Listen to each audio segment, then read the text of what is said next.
Hello बच्चों, कैसे हैं आप सभी। आई होप आप लोग अच्छे होंगे और आपके 8 क्लास की पढ़ाई सुचिता साइंस पॉइंट के साथ में अच्छी चल रही होगी। जैसा कि हम आप देख रहे होंगे कि 8 क्लास का जो हमारा सेकंड चैप्टर है वो हमारा चल रहा है और उस चैप्टर का हमने जो लास्ट वीडियो हमने देखा था, मैंने सेंड किया था, उसके अंदर जो है हमने 2 पॉइंट के बारे में, 2 फिटिंग पॉइंट के बारे में हमने डिस्क्राइब किया था और आज हम उसी चैप्टर के अंदर आगे हम पढ़ने जा रहे हैं। लेकिन इससे पहले मैं कहना चाहूंगी कि अगर आपने पहले की वीडियोस को नहीं देखा है तो प्लीज आप इस चैप्टर को समझने के लिए पहले की वीडियोस को देखिए, उसके बाद में ये वीडियो देखिए। और अगर आप इस चैनल पे पहली बार विजिट कर रहे हैं तो मैं बताना चाहती हूँ कि हमारे सुचिता साइंस पॉइंट पे क्लास 6, 7, 8 की साइंस सब्जेक्ट की वीडियोस में आपके सामने लेकर आती हूँ, जिसके अंदर हम चैप्टर वाइज और पार्ट वाइज आपको वीडियोस उसके अंदर मिल जाएंगे। ओके, तो इसी के साथ हम आज अपना टॉपिक स्टार्ट करते हैं। और आज हम जैसे कि हमारे यूजफुल माइक्रो ऑर्गेनिजम्स चल रहे हैं, उनका आज लास्ट 2 पॉइंट और है जो हम आज पढ़ने जा रहे हैं। ओके, तो हमारा आज फर्स्ट पॉइंट है इसके अंदर इंक्रीजिंग सॉइल फर्टिलिटी। जैसे कि आपने 7th क्लास में भी बहुत अच्छे से पढ़ा है ना, मिट्टी की उर्वरकता को कैसे इंक्रीज किया जाता है।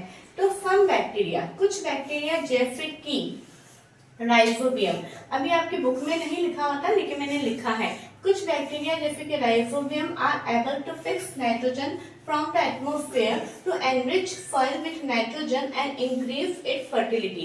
क्या होता है, आपको पता है कि जो प्लांट्स होते हैं वो अपना खाना खुद बनाते हैं, अपना फूड खुद प्रिपेयर करते हैं, ठीक है। तो फूड प्रिपेयर करने के बाद में उनको जो ग्लूकोज बनता है उससे उनके पूरे प्लांट को एनर्जी मिलती है। जितना भी न्यूट्रिशन चाहिए होता है सॉइल के द्वारा, है ना, ऑक्सीजन चाहिए होता है, कार्बन डाइऑक्साइड चाहिए होता है, जो भी कुछ चाहिए होता है उनको एयर के द्वारा सब मिल जाता है। लेकिन आप यहाँ पे एक बात देखिए कि जो नाइट्रोजन है, अब नाइट्रोजन वो भी एयर के अंदर तो बहुत अच्छी मात्रा में प्रेजेंट है, तो ये प्लांट जो एयर के द्वारा नाइट्रोजन क्यों नहीं ले लेते हैं, क्योंकि ये नाइट्रोजन को गैस फॉर्म में नहीं ले पाते हैं, जिसके कारण क्या होते हैं, प्लांट के अंदर नाइट्रोजन की कमी होने लगती है, जिसके कारण जिनकी सॉइल है, जो मिट्टी है, उनके अंदर नाइट्रोजन की कमी होने लगती है, जिसके लिए इनको क्या करना होता है, मिट्टी के अंदर नाइट्रोजन की पूर्ति पूरी रखनी होती है। और उस पूर्ति को पूरी रखने के लिए कौन हेल्प करता है, हमारा बैक्टीरिया हेल्प करता है। अब वो कैसे हेल्प करता है वो देखेंगे। जैसे कि इसके अंदर आपने देखा है क्रॉप रोटेशन मेथड हम एक अपनाते हैं। क्रॉप रोटेशन मेथड जो होता है वो हमारा कि एक साल हमने वीट को बो दिया, दूसरे साल हमने बार्ली को, फिर तीसरे साल हमने लेग्यूमिनस प्लांट को हमें बोना होता है। लेग्यूमिनस प्लांट क्या होते हैं, जितने भी फलीदार दालों के जो पौधे होते हैं उन्हें हम बोलते हैं लेग्यूमिनस प्लांट, जैसे कि फर्स्ट चैप्टर में आपने पढ़ा है। तो लेग्यूमिनस प्लांट के अंदर जो है इन प्लांट्स की जो रूट्स होती हैं, इन रूट्स के अंदर रूट नोड्यूल्स होती हैं, यानी इनकी जड़ों के अंदर कुछ गांठें प्रेजेंट होती हैं, उन गांठों के अंदर ये बैक्टीरिया रहता है, ठीक है। अब यहाँ पे एक सिम्बायोसिस रिलेशनशिप भी हमें देखने को मिल रहा है, ठीक है।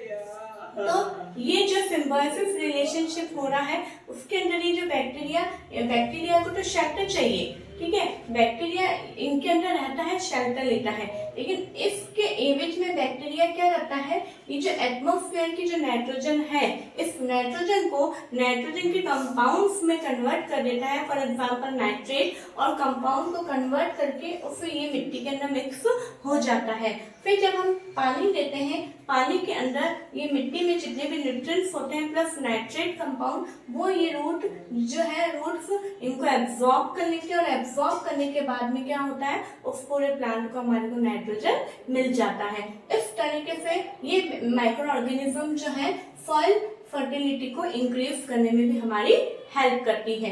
चूंकि ये इसमें मदद करते हैं, इसलिए इन माइक्रोब्स को, these microbes are commonly called biological nitrogen fixer, क्योंकि नाइट्रोजन की पूर्ति को पूरा करने में हेल्प करते हैं, इसलिए इनको क्या बोला जाता है, नाइट्रोजन फिक्सर भी बोला जाता है। ओके बच्चों, अब इसी के साथ हमारा नेक्स्ट टॉपिक आता है क्लीनिंग द एनवायरनमेंट, यानी हमारे एनवायरनमेंट को क्लीन करने में भी ये माइक्रो ऑर्गेनिज्म हेल्प करते हैं।